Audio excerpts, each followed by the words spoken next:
Meet Takumi Iruma, an ugly low-life loser nobody ever respected. Suddenly thrown into another world and handed mage-tier alchemy powers that turn him from a broke nobody into a ruthless money-making beast,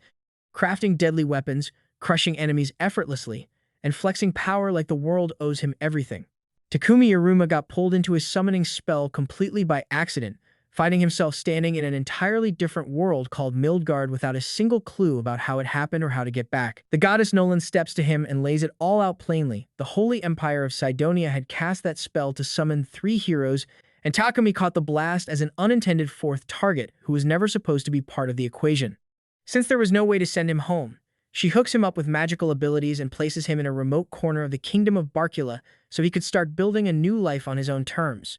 Rather than letting the situation break him, Takumi moves with purpose and almost immediately crosses paths with a young girl named Molly, pulling her out of a dangerous monster situation without hesitation. Meanwhile, over in Cydonia, the 3 summoned heroes stand before Empress Elizabeth,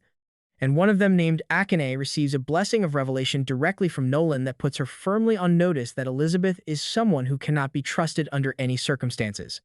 Back on Takumi's end, Molly's parents Banga and Martha school him on their village, a tight community built around skilled craftsmen, and after taking it all in, he commits to walking the path of both alchemist and blacksmith. Out searching for potion ingredients, he runs into an armored boar and a poison spider at the same time, but the situation flips when the spider sides with him, holding the boar long enough for Takumi to use alchemy to destroy the boar's brain from the inside and drop it clean. He returns that energy by healing the spider, taming her as his companion, granting her telepathic speech, and naming her Maple, a bond so solid that she evolves immediately into a killer spider. All the while, one of Nolan's fellow goddesses has been watching closely, because it comes to light that when Nolan sent Takumi to Mildgard, she deliberately placed him a full year into the past, long before the Empire ever summons the other heroes, making it clear that Nolan has a much bigger plan in motion than she has let on to anyone. Takumi sets his sights on the city of Bolton to deepen his alchemy knowledge, and the villagers pull together to arrange a carriage for him, with Trader Papek and his bodyguards running the operation. Martha clocks that Takumi carries light magic and pulls him aside to warn him that people will try to take advantage of that gift. While Takumi makes it clear the village is home to him now and promises to return, Papek spots the quality of his goods right away and moves to buy his healing potions on the spot. And once they land in Bolton, Takumi discovers there is no alchemist guild, so he registers as an adventurer instead, sells his potions for 7,000 silver, and locks down a house and workshop. He notices the city's sewage situation is a complete mess and engineers a purifying toilet to solve it. Papek is so blown away that he drops an order for 100 units immediately, though he also warns Takumi that if the Sidonian Church of Holy Light catches wind of his abilities, they will move to snatch him up, since they believe all light magic belongs exclusively to them. Papek suggests buying a slave to keep up with production demand, and while Takumi is deeply against the whole concept, he accepts the reality that he needs support to maintain his adventurer status. At the slave company, he runs into a female elf who wants absolutely nothing to do with him. Manager Mullen breaks it down. Clearly, slaves carry rights and owners are held to a real standard of care, so Takumi contracts maid Maria for his household and then takes on Sophia, a cursed elf with sealed magic and crippled limbs, fully convinced he can fix everything wrong with her. He visits a church out of curiosity and Nolan appears to set the record straight, explaining that Cydonia follows a fabricated goddess named Anet and uses that false religion to accumulate power, before warning him that her blessing will soon weaken and he will have to start standing on his own. Further along the future timeline, heroes Akira and Yamato are falling in line with Sidonia's agenda while Akane continues pushing back hard against Elizabeth. Back in the present, Sophia wrongly concludes that Takumi is running something sinister with his experiments, but he was leveling up his light magic the entire time, and once his preparations are complete, he fully dispels her curse and restores her body completely, making her realize she had him figured wrong from the jump. Takumi figures out that alchemy is rare because every alchemical text is written in a dead language that only he can read through Nolan's blessing, handing him an edge that nobody else in this world carries. With Sophia stepping into the bodyguard role and Maria revealing she holds combat magic plus warrior and thief skills, Takumi crafts weapons and armor for both before they all register as adventurers together. Some thuggish adventurers try to press him, but Takumi shuts it down cold by coating his skin in unbreakable diamond through alchemy, catching Guildmaster Barak's attention and earning several quests matched to his abilities. After knocking out goblin and kobold slayings, herb gathering, and dropping a goblin general, Maple evolves into an arachne with a full human torso sitting atop her spider body. They complete every quest in under 12 hours, earning Takumi a rank E promotion and both girls rank F. Maria then requests modern underwear for herself, and Sophia becomes completely obsessed once Takumi produces it, but the embarrassment of the whole situation hits him so hard he temporarily loses his composure and frustrates everyone involved. Takumi invents a fridge and sets his next move on upgrading their armor using mithril and adamantite from the mines of Horus, with Barak locking in a quest to clear out monsters in the mine in exchange for ore, plus a side mission to hunt treant wood while bodyguarding a blacksmith. Papek loans horses in exchange for ore and extra fridges, and the blacksmith they escort turns out to be a dwarf named D. Gambo. The king's push to spread Takumi's toilets across Barkula starts drawing attention from the Sidonian Empire, while in the future timeline, Akira and Yamato become deadly fighters fully devoted to Sidonia as Akane openly refuses to get with Elizabeth's program. Takumi and the girls tear through dozens of treants before clearing iron moles from the mine and collecting ore. Then, with Digambo's help, they produce magically imbued weapons and upgraded armor for the whole crew, including a shield Sophia requested. Nolan peers into the future and sees Akira and Yamato tangled up in a bloody conflict as the Emperor deploys them against the Salamander Kingdom. While closer to home, Sophia notices Takumi grinding himself down, working on her shield, and decides he needs a real assistant by his side. A Sidonian representative rolls up demanding that the so-called blasphemous magician using light magic for toilets be handed over, threatening to pull all church priests from Barkula if the king refuses, and the king finds the whole thing so ridiculous that he essentially tells them the door is wide open whenever they feel like leaving. Takumi gets an invitation to meet the king directly, while Maria starts picking up on signs that Sophia has genuine feelings for Takumi. Nolan fills Takumi in on the fact that she sent him a full year into the past, meaning the other three heroes won't even be summoned for several more months. Takumi builds a coach for the long journey ahead, and after Maria pushes him on it, he hunts down a drake horse, a monster considerably faster than anything ordinary. Maple bonds with an injured drake and Takumi stores it in his dimensional space without realizing that keeping an untamed monster in there is extremely dangerous, and the magical strain knocks him unconscious immediately. Maria and Sophia are left holding their breaths since he cannot release the drake until he wakes up, and the only other way out is if Maple opens the dimension herself from the inside. Sophia reaches Maple through telepathy. Maple pulls it off and relocates the drake to the garden, and once Takumi finally comes around, he tames the drake and gives her the name Camellia. In the royal capital, a fox-eared girl named Reva with magical ability is sitting in the Palom slave trading company with 0 buyers because her training is considered too time-consuming for most people to bother with.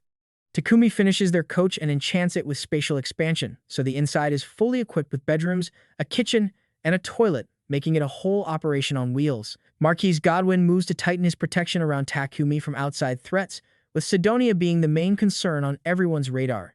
In the future timeline, Akane digs into the Church of Holy Light and uncovers that they believe Goddess Anat created humans as the superior race above all others. Once they arrive in the capital, Popek suggests building a second enchanted carriage as a gift for the king, and with 5 days before the royal meeting, Takumi agrees and gets set up in a private workspace at the Palom company. Sophia puts her foot down and demands Takumi find himself a proper assistant, leading to Burton arranging a meeting with Reva, who fully expects to be turned away like everyone else before. So when Takumi offers to teach her and send her wages home to her mother and brother, it hits her completely different.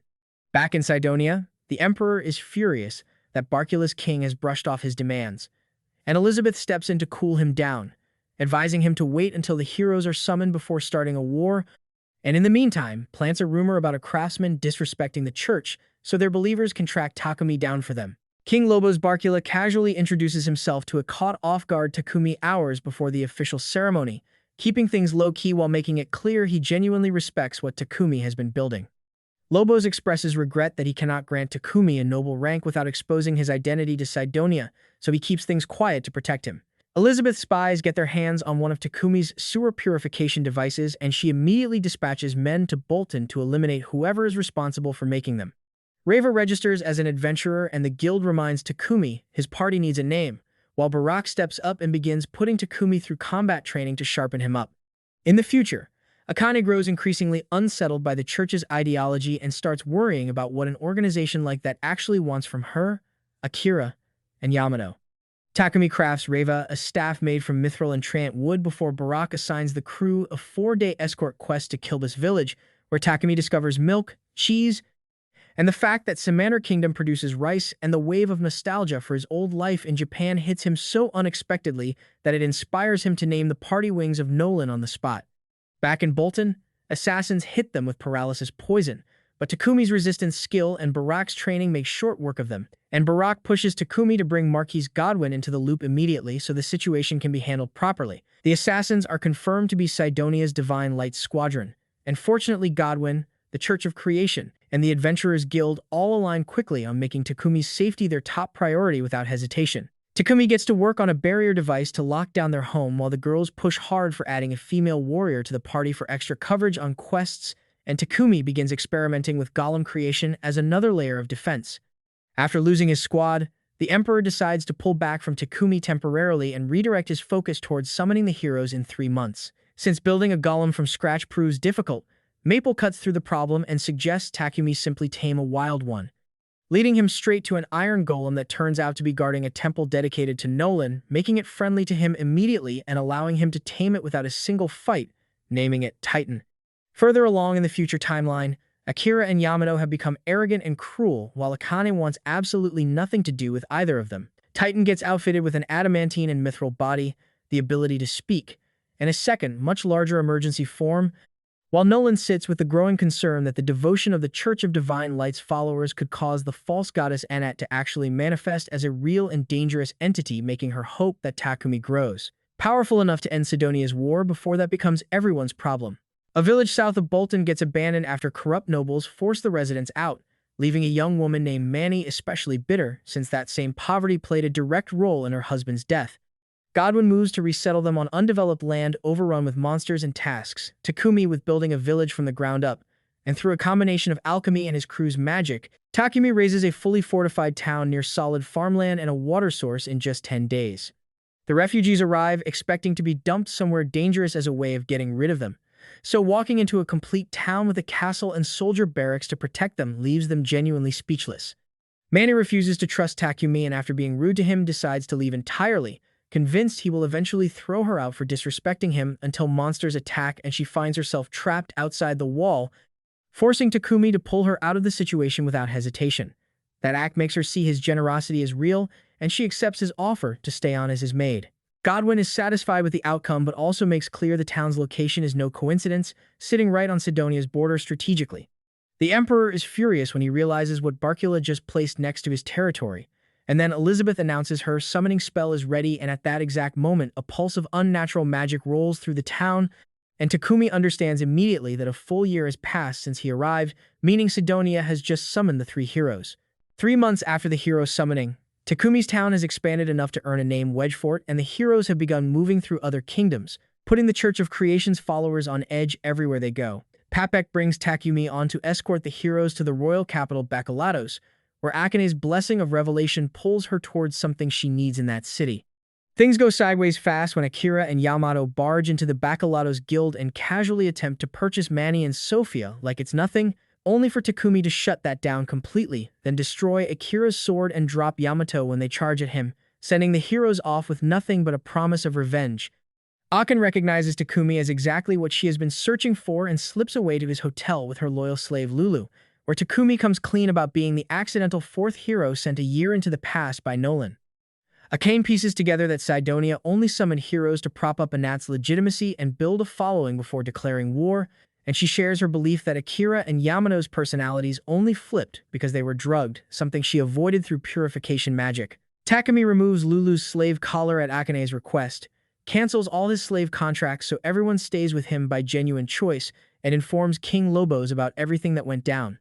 With a monster army bearing down on Wedgefort, Takumi forges 2 blades, Holy Sword Amaterasu and Sublime Sword Tsukuyomi as the guild sends an emergency summons to every A and B rank adventurer to defend the town. Takumi links up with parties Lion Fang and Crimson Rose, gives Amaterasu to Sophia, and keeps Tsukuyomi for himself before they move out to find Wedgefort already under siege with the monsters operating like they have a real strategy behind their movements. Takumi works out that the overflow of mana from Sidonia's hero summoning likely evolved certain monsters to the point where they can coordinate and command the others,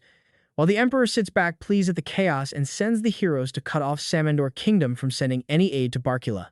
When the monster leader finally reveals itself as a 2-headed dragon, Sophia pushes too far trying to protect Takumi and ends up injured in the process, so Takumi merges Amaterasu and Tsukuyomi, cuts the dragon clean in half, and immediately turns around to scold Sophia for putting herself in that position. After several days rebuilding Wedge Fort, the crew returns to Bolton, carrying the weight of news that Akira and Yamato massacred an innocent village in Samandor without remorse. Seeing Sophia carrying that tension, the others push Takumi to make things right with her.